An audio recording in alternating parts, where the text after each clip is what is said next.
अरे बहू, जरा जल्दी जल्दी सामान पैक कर, बारात के निकलने का वक्त हो गया है। माँ जी, सारा सामान पैक हो गया है। अब तो बस मुझे मेरी देवरानी का इंतजार है। आप देखना, जब मेरी देवरानी आएगी ना, तो हम दोनों देवरानी जेठानी नहीं बल्कि बहनों की तरह रहेंगी।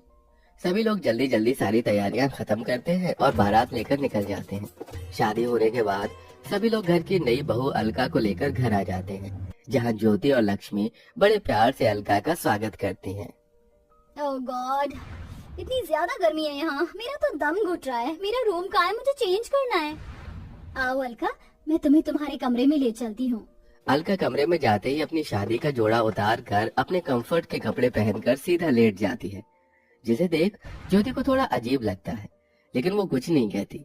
अलका की शादी भले ही एक मिडिल क्लास फैमिली में हुई थी, लेकिन अलका काफी अमीर घर से थी, इसलिए वो अपने पापा से कहकर 2 एसी मंगवा लेती है, जिसमें से एक एसी तो वो अपने कमरे में और एक एसी अपनी सास के कमरे में लगवाती है। अलका बहू, ये मेरे कमरे में एसी कब लगा और किसने लगाया ये एसी?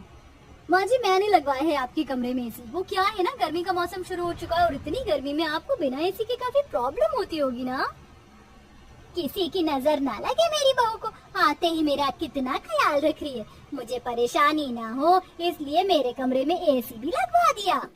लक्ष्मी इतना बोल ही रही होती है कि तभी वहाँ ज्योति आ जाती है। अलका, मेरे साथ किचन में चलो। आज तुम अपने हाथों से खाना बनाना। वो क्या है ना, मुझसे इतनी गर्मी में कोई काम नहीं किया जाएगा। वैसे भी मैं माँ जी के लिए कुछ ज्वेलरी और साड़ी लेकर आई थी, तो वो मुझे उन्हें दिखानी थी। अच्छा, कोई बात नहीं बहू, फिर कभी बना लेना खाना। ज्योति बहू, जा जाकर तू ही बना ले आज खाना। ज्योति को यह सब बड़ा अजीब लगता है, लेकिन वो ज्यादा ध्यान नहीं देती और ऐसे ही कुछ दिन गुजर जाते हैं। अलका, आज ढेर सारे कपड़े हैं, आओ कपड़े धोने में मेरी मदद करो।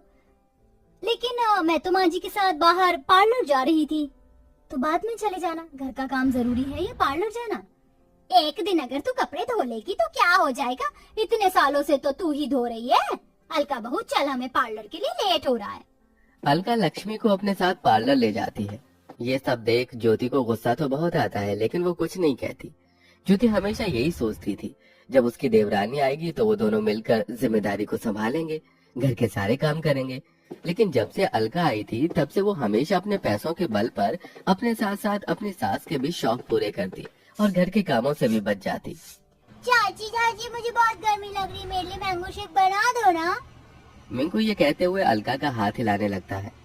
अलका नेल पेंट लगा रही होती है, जिसके चलते उसका नेल पेंट खराब हो जाता है। तेरी वजह से मेरी नेल पेंट खराब हो गई। तुझे क्या 2 मिनट का भी सब्र नहीं है? ये कहते हुए अलका मिंकू को गुस्से में जमीन पर धक्का दे देती है। मिंकू के चिल्लाने की आवाज को सुनकर सभी लोग वहाँ आ जाते हैं। मिंकू, तू ठीक तो है ना? अलका, तुम्हारा दिमाग तो नहीं खराब हो गया? तुम्हारी हिम्मत कैसे हुई मेरे बेटे को धक्का देने की? एक तो जब से आई हो महारानियों की तरह दिन भर आराम करती रहती हो। आज तक घर के किसी भी काम को हाथ नहीं लगाया। इतनी गर्मी में भी मैं ही नौकरानियों की तरह काम करती हूँ। तुम्हारी इतनी हिम्मत कि तुमने मुझसे इस तरह से बात की। जानती भी हो मैं किसकी बेटी हूँ। बस अब मैं अपनी इंसल्ट और बर्दाश्त नहीं कर सकती। मैं तुम्हारे साथ इस घर में नहीं रह सकती। मुझे बंटवारा चाहिए। हाँ, तो मैं भी कौन सा तुम्हारे साथ रहने के लिए मर रही हूँ। मुझे भी अब बंटवारा ही चाहिए। अरे तुम दोनों का दिमाग तो नहीं खराब हो गया? तुम दोनों ये क्या बातें कर रही हो? माँ, अब आप ही को समझाओ इन दोनों को। मैं क्या समझाऊं? जो हो रहा है सही हो रहा है। वैसे भी मैं तो अलका को ही अपनी बहू मानती हूँ। जब से आई है मेरा कितना ख्याल रख रही है। गर्मी में सबसे पहले इसने ही मेरे लिए एसी लगवाया। रोज मुझे शॉपिंग करवाती, आइसक्रीम खिलाती और कल तो हम लोग स्विमिंग पूल भी गए थे। मैं तो अलका के साथ ही रहूंगी। लक्ष्मी के फैसले के आगे अब कोई कुछ नहीं बोलता था, जिसके बाद अब अलका व्हाइट पेंट लेकर आती है और सबसे पहले हॉल में लाइन खींच देती है। साथ ही साथ बाथरूम, किचन, डाइनिंग टेबल, यहाँ तक कि फ्रिज पर भी लाइन खींचकर उसका भी बंटवारा कर देती है। और अब एक तरफ लेकिन अलका अपने पति नितिन और सास के साथ रहती है, वहीं दूसरी तरफ लाइन के ज्योति अपने पति दुर्गेश और बेटी के साथ रहती है। अलका बहू, बहुत भूख लग रही, जल्दी से खाना बना दे। क्या क्या कहा आपने? मैं खाना बनाऊंगी? मैंने अपने मायके में आज तक चाय तो बनाई नहीं और आप मुझसे खाना बनाने की उम्मीद कर रही हैं।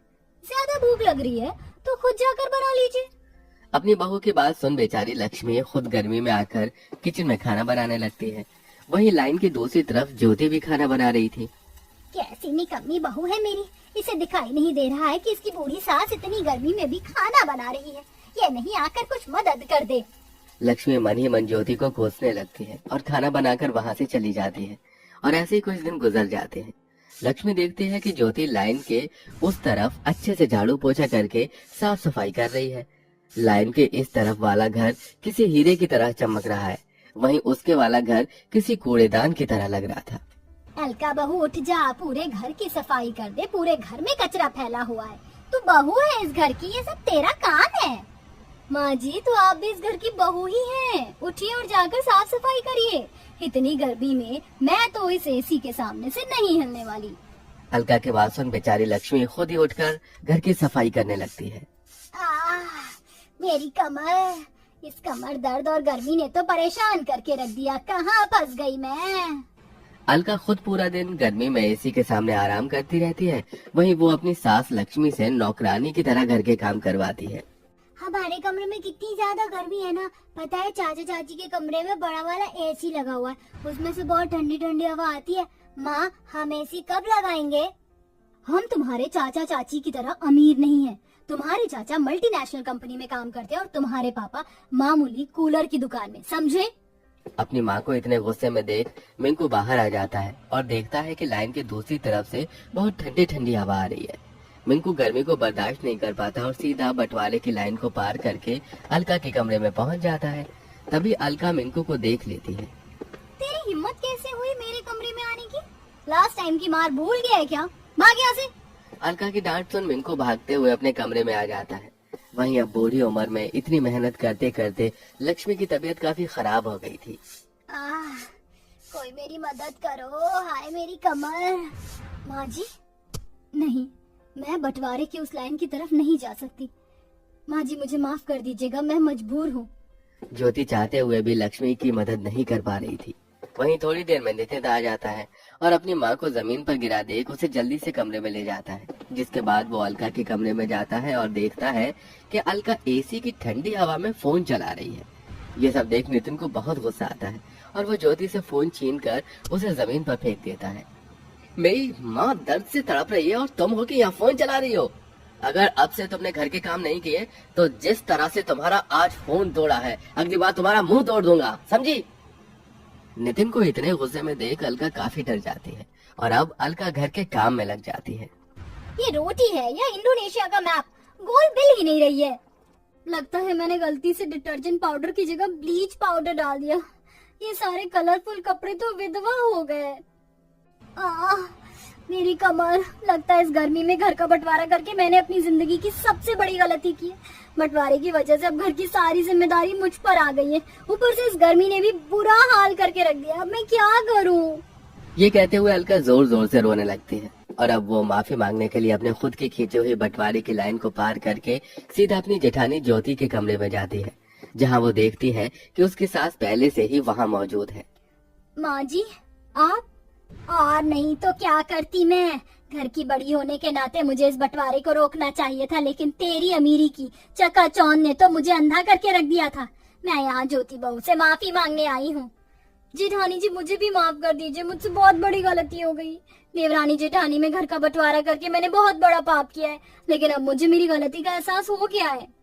नहीं, मैं तुम्हें इतनी आसानी से माफ नहीं कर सकती। भगवान के लिए हम दोनों को माफ कर दे बहू, हमसे बहुत बड़ी गलती हो गई है। माँ जी, ये आप क्या कर रही हैं? आप मेरे सामने हाथ मत जोड़िए। ज्योति अपनी सास और देवरानी को अपनी अपनी गलतियों का एहसास होता देख उन्हें माफ कर देती है। जिसके बाद अब दोनों देवरानी जेठानी मिलकर घर की जिम्मेदारियों को उठाते हैं और मिलजुल कर सारे काम करते हैं और सब लोग हंसी खुशी रहते हैं।